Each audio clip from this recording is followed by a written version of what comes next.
So he told you he has a wife and he wants you to be wife number two.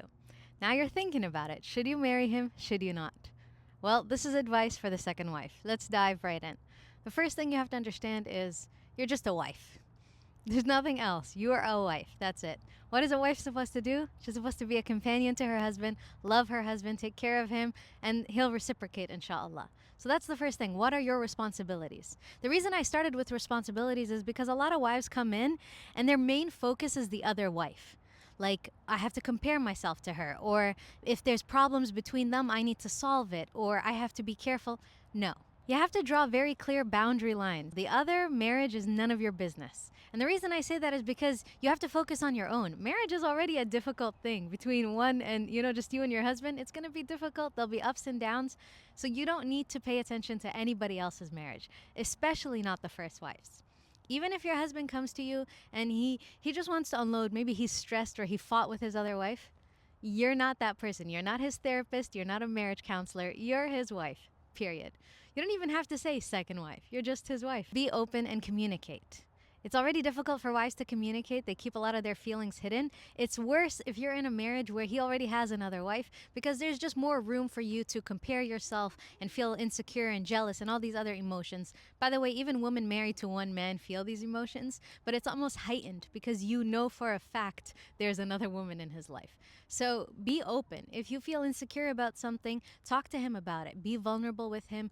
Make sure that you're communicating clearly, not passive aggressive, not being angry and trying to get him to read your mind. All of those other habits are just not bad. They're just bad habits for a marriage. So you want to have good communication habits.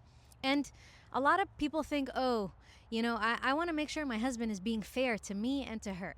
If you followed advice number one, which was her marriage is none of your business, the fairness issue won't be an issue. Like, a lot of wives try to come in and be like, well, he bought her a car. He should buy me a car. She's been with him 16 years. She has 5 kids with him. She might need a car. When he's not around, she'll need a vehicle. Maybe you just got married. You're a year in. Maybe you don't need it to that extent. You have to trust that your husband knows what he's doing. That's why you even married him. You believe he's a fair man, give him the benefit of the doubt. Always think well of your man and speak wellness onto him. Don't tell him you're not fair or you like her more, because your words are powerful. Because if you say, oh, you love her more than me, eventually you'll be saying it enough times that your own brain believes it, even if it's not a reality, because that's what you're saying. And then he'll also start doing that because you're speaking that onto him. You have to make it clear to your man how involved you want to be with the other wife. There are some co-wives that are best friends. There are some that have never even met each other. And that's okay. You could fall anywhere in between. You just have to understand, what am I okay with? What am I not okay with? There are some women that if they are there, they know the other wife won't be too touchy with her husband. So, it's almost like they have these rules that we're not going to be, PDAing in front of each other. That's public displays of affection in front of each other. So there's no need for any type of jealousy or feelings of insecurity or feeling like, oh, I need to do that too. So just kind of set the boundaries. If you are comfortable living separately, that's totally fine. If you want to have a relationship with the first wife, make sure she's interested in getting to know you. Be respectful. Again, it's not a competition. You're not comparing each other. Think about it like you guys are on the same team, making this man a good man, inshallah. So each of you will have your strengths, each of you will have your weaknesses. Accept that and just move forward, inshallah. You don't have to worry too much about what the other one's doing. There's going to be times where things are not going the way you planned. There's going to be fights, there's going to be times of tension. That happens in any relationship, whether it's a monogamous, one man, one woman relationship, husband and wife, siblings, friends, co-workers. People fight. So you have to understand, okay, fights will happen. That's normal. They're not going to last forever. And the only thing you can control is how you act. So don't get sucked into the drama. It's tempting sometimes to be petty and to say things. And whether it's with your own husband or with the other wife or with family, you have to just be the better person. Follow the sunnah of the Prophet ﷺ. He says, when you don't respond to someone who's insulting you, angels are responding on your behalf. So think about that. You have an army of angels defending your honor. Don't let your ego come in the picture and like, okay, I need to say something. I need to, hit back. You don't. Make sure you have someone you trust that you can talk to. You know, sometimes people feel so alone in marriages, like they feel like I can't talk to anyone, and that's not healthy. You do have to talk about your problems to someone that cares about you and your spouse and your marriage, inshallah. You could always book a call with me. By the way, this video is sponsored by collectivelymarried.com. And if you want to speak to me directly, you can go book a call on the website, and I'd be happy to talk to you. Don't build a habit of going and talking to people about your spouse or even about the co wife. Because if you do and you make that a habit, eventually you're just going to hurt your own marriage. People just love gossip. They like to hear about the latest tea. You know, they don't even care. They'll give you advice, but they don't even know what you're going through because they're not going through it. So even their advice might fall flat. Their advice might be leave him, you deserve better. And it's like, no, I love this man and this is something I've chosen, so why can't you support me, you know? Or maybe they'll be like, "Oh, you know what? Tell him to divorce the first wife."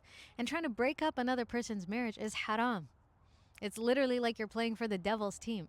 So be aware of who you're talking to and whether or not you trust them. Make sure that they actually know what they're doing. And the best bet is just book a call with me on collectivelymarried.com. Prepare for the unknown. You don't know what's going to happen in life. Sometimes good things will surprise you. Sometimes bad things will upset you.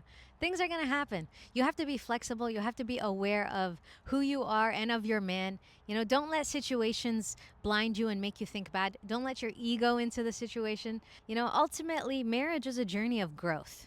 You are growing and your husband is growing. And this actually adds another point, is make sure that you maintain yourself. And I'm not talking about like just financially or emotionally. Your husband fell in love with the person that you are. And the person that you are is all of the things that you do. So if you enjoy painting, don't give it up. If you like to go to museums with your friends, don't give that up. Don't just completely erase your entire life now that you got married because he liked who you were. Maybe you were a Quran teacher. Keep doing that. Maybe you used to go volunteer. Keep doing that. Bring him with you. Find ways to incorporate him into your life, but also keep doing the activities that make you you. Because not only will they make you you, he'll love you for you. It'll create space between you, and distance makes the heart grow fonder, and then ultimately it'll make you happy. It'll fill your cup. And when you come into the marriage, you're bringing all of your good energy, you're pouring it into the man. He's bringing his good energy, inshallah, pouring it into the marriage as well. So don't forget that. Doesn't matter if you're Muslim or not. Make sure that you have God in your life. Because God just blesses everything. God created us. God understands how we function. He understands our sorrows and our pains when nobody can. And in marriage, sometimes there's a lot of moments where you feel like my spouse doesn't understand what I'm trying to say, or I'm saying things, but it just isn't working. Or, there's so many times when you feel like you can't communicate exactly what you're feeling in the moment. And, tensions are running high, emotions are running high. With God, it's different. With God, you could be silent and God understands you. So don't forget God out of your life. Last but not least, understand your place in the marriage.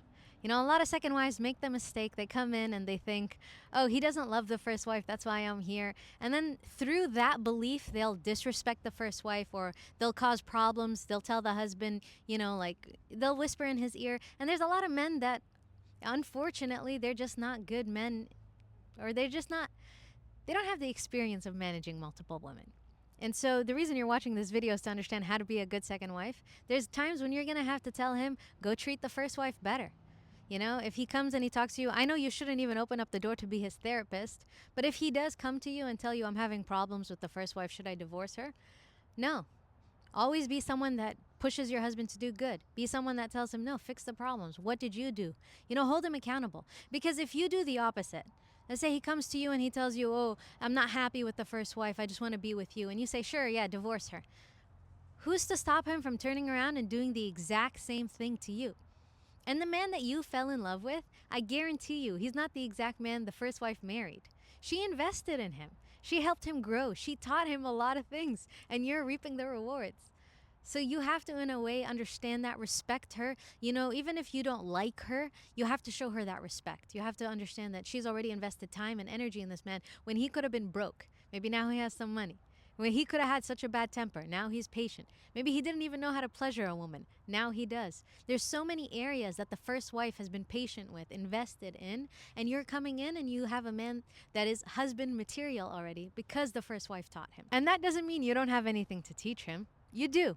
You're going to teach him how to be a good husband to you. Inshallah, this video helps you out. If you have any other questions, you could always go visit collectivelymarried.com, book a call with me. I'd be happy to talk to you and guide you on anything you need. Thank you for watching. Thank you for listening.